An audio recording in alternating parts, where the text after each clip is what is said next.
Hey, everybody, and welcome back. Hunting, and specifically hunting in Alberta.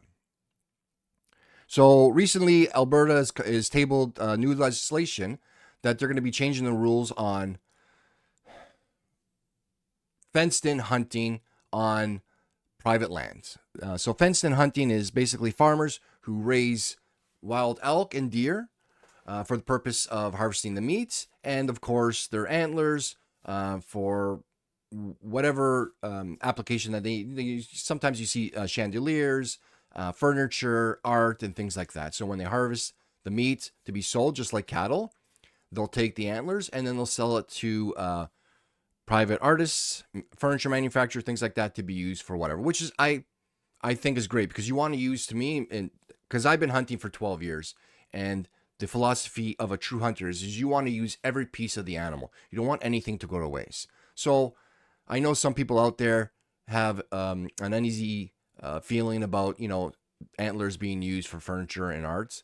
Listen, we're using everything, and I don't disagree with that. Especially some of the things that they're able to create with it is very beautiful. But in Alberta, they're going to be changing the law to allow people to go and hunt these animals within this fenced area. And you're thinking, well, Roland, what's wrong with that? They're taking the meat.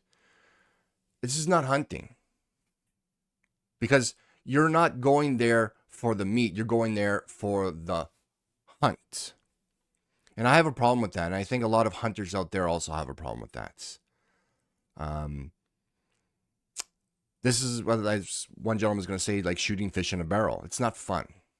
But there's reasons why people want to go because they want to be guaranteed. So there's going to be a lot of misinformation, or not really misinformation, but they're going to say the reasons why they're going to do it. And I'm going to prove to them that it has nothing to do with what they're explaining, why they're allowing this. And it's basically all greed and all about money, which doesn't look good for us hunters, because even the hunters out there understand that when you talk to somebody, say, oh, why are you hunting animals? You don't need to. You should let them run free. This is barbarian. A lot of hunters are there for just trophies and not for the meat. It's going to make us harder to justify what we do. And we do care for the environment, for what we hunt, and that we have respect for it. And then when you got things like this, they're right. Now it has nothing to do with respecting of the environment, that we're not here for just the trophies. So anyways, we're going to listen to what the MLA for the UPC have to say and their justification on why they've tabled this legislation to change the rules. All right, let's take a look.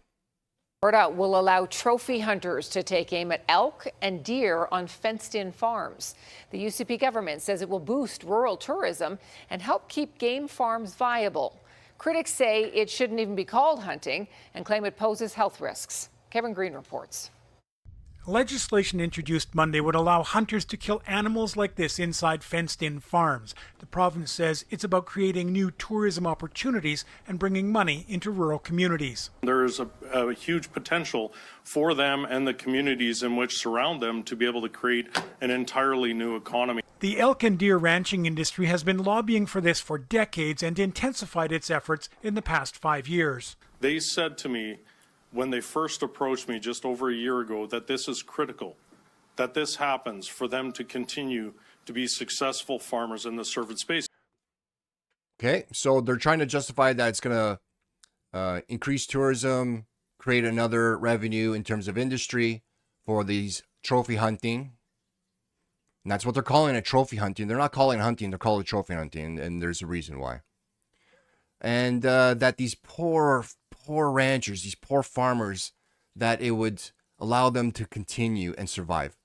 But they've been doing it, like he just said, they've been lobbying for years, decades, to allow this. And not because they're making ends meet and they're going broke because there's no business model for this. It's because there's a lot more potential money on that. There's a lot of money, and I'm going to go over the numbers. So let's just let's look at cattle, okay? Beef, normal beef. You want to go buy a full cow, have it chopped up, put it in the freezer. it's going to cost you anywhere from $5,300 to $6,800 Canadian. Okay, depending on where you are, region, province, availability, and market, of course. Of that $5,300 to $6,800, on average, that of 450 pounds of meat, okay, on average, that works out to $11.70 a pound. That's expensive, but pretty good compared to what you can buy in the grocery store. Now, for an elk, finished elk, full elk, not half elk, quarter pound, just full one, is $7,500. Okay, that's just slightly more than the more expensive cow, which is at $6,800. You think, oh, well, that's not that bad. The beef industry say they're suffering too, which I disagree on that, but that's for another discussion. You're only getting 150 to 200 pounds, less than half of what you get with a cow. That works out to $37.50 a pound. That's 3 times per pound of what a full finished cow is. So you're telling me these ranchers are suffering? They're raising the same way, free ranged. And of course, they give them feed here and there, hay, corn, whatever. But that's no different than a traditional rancher raising cows. And they're getting 3 times the cost per pound of beef. So I don't want to hear that they're suffering. It all boils down to making more money and greed. And if you look, on average, because they do it in Saskatchewan and Quebec, which I didn't even know until now. I thought this was banned all over Ontario, or all over Canada. So I'm very disappointed in Saskatchewan and Quebec, but I don't live there. That's up to them. But in the States, because we're going to be comparing these prices to the U.S., is $14,000 for trophy hunting on one of these farms. That's a huge increase. That's double. And that's not their prized buck. With the more points, the more they can charge. The bigger it is, the more they can charge. Because again, this is trophy hunting. So the bigger the animal, the bigger the antlers, the more they can charge. $14,000 is on average. The lowest I've seen is $10,000. That's still huge. So what they're going to do is they're going to feed them as much as they can, care for them, and put those prize ones off into a smaller area that they're going to be able to charge for those ones that are going to be willing to pay the big bucks for. And there's going to be people out there that are willing to, because at the end of the day, it has nothing to do with hunting. They just want to take this animal, shoot it. They don't want to actually work to shoot it.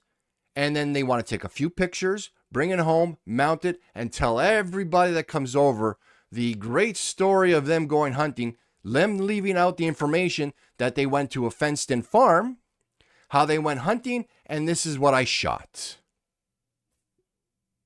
That's not a hunter. So anyways, there's more issues to this. Let's listen and we'll talk more. But wildlife groups say this isn't tourism and it isn't sport. It's not hunting. It's shooting fish in a barrel. The Alberta Wildlife Federation argues fenced animals still interact with wild animals, and penned hunting risks boosting the spread of chronic wasting disease. Disease can be transmitted back and forth, and that concerns us greatly. They also worry about the message it sends, saying farmed hunts are marketed around guaranteed results, something that doesn't exist in the backcountry. They just go to these and walk around and again in a fenced yard and shoot the biggest animal they can. More than 20 years ago, the province rejected penned hunting. Premier Ralph Klein called it abhorrent. Clearly, 85% of the population thinks that this is not a fair way of killing deer and elk. It's not consistent with the concept of hunting as a sport. Perhaps the mood has changed. Calgarians we spoke to Monday support the idea. I don't think it hurts anybody, and I think everyone is entitled to do what they want on their lands. I support it, but at the same time, it's got to be regulated. If or when the legislation passes, regulations still need to be written and farms will have to apply for licenses, meaning fenced-in hunts won't start immediately. Kevin Green, CTV News, Calgary. So anyways, I want to go over right away about the comments from those two individuals about saying, they should be able to do whatever they want in their land, and one that says he's okay with it, that they should just, make sure they have good regulations on it. I don't know how the question was asked to them. I'd be curious, but I don't think they understand the full severity of this legislation for the look of hunting and what the consequences are, especially with the wasting away disease that is an issue on these farms and that has the potential to be spread to wildlife.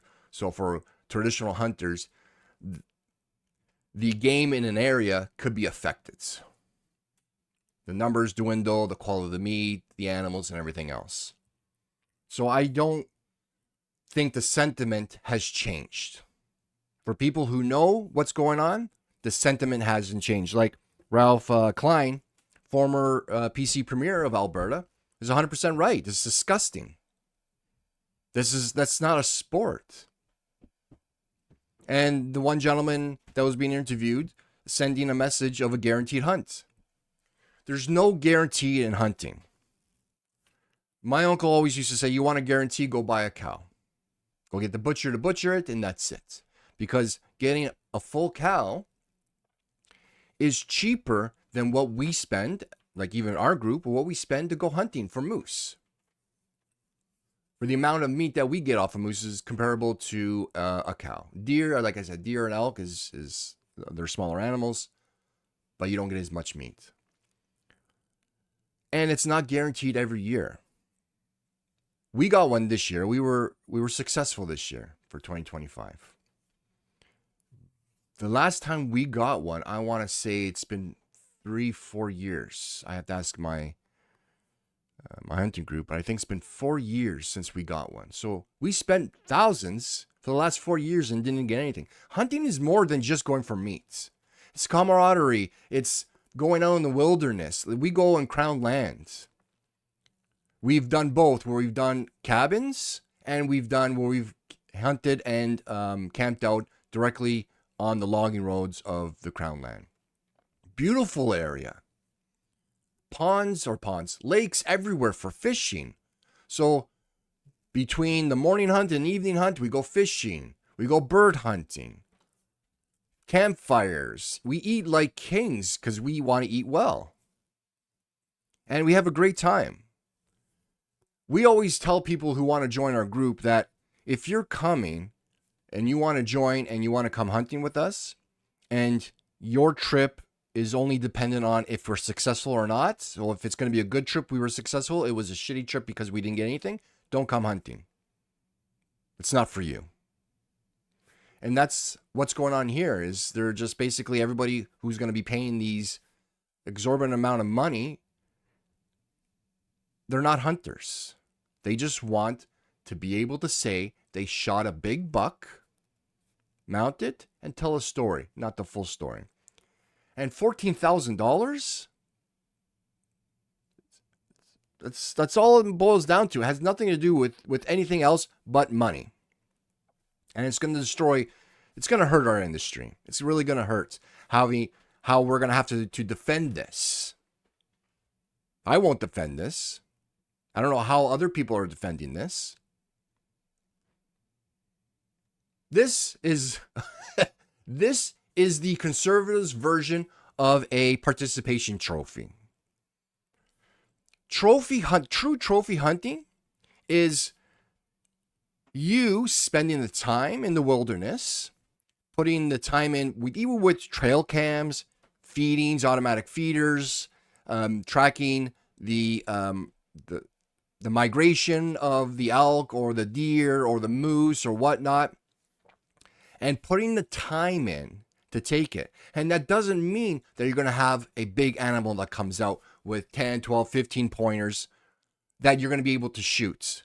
There's a saying, one in the hand is worth two in the bush. As soon as you see your animal that you're hunting, that you're allowed to, you take the shot. You don't wait, oh, no, it's not big enough. We're going to wait for the next one. Again, you're not a hunter if that's what you believe. So this is a participation trophy that they've set it up to make sure you get the biggest buck, but you have to pay for it. So it's not a trophy. You bought it. You bought it. You didn't work for it. You didn't spend the hours, the time, the money, well, the money you're going to spend, but the hours, the time. Again, going back to us, 4 years we didn't get a moose, and this year we were successful. That's our trophy because we put the time in. We put the love in.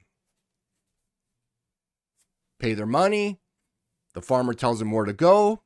That night they go out and they shoot. They come back successful. Trophy my ass. They shouldn't even be called trophy hunting, let me tell you. This is disgusting. No way, no ifs, ands, or buts on that.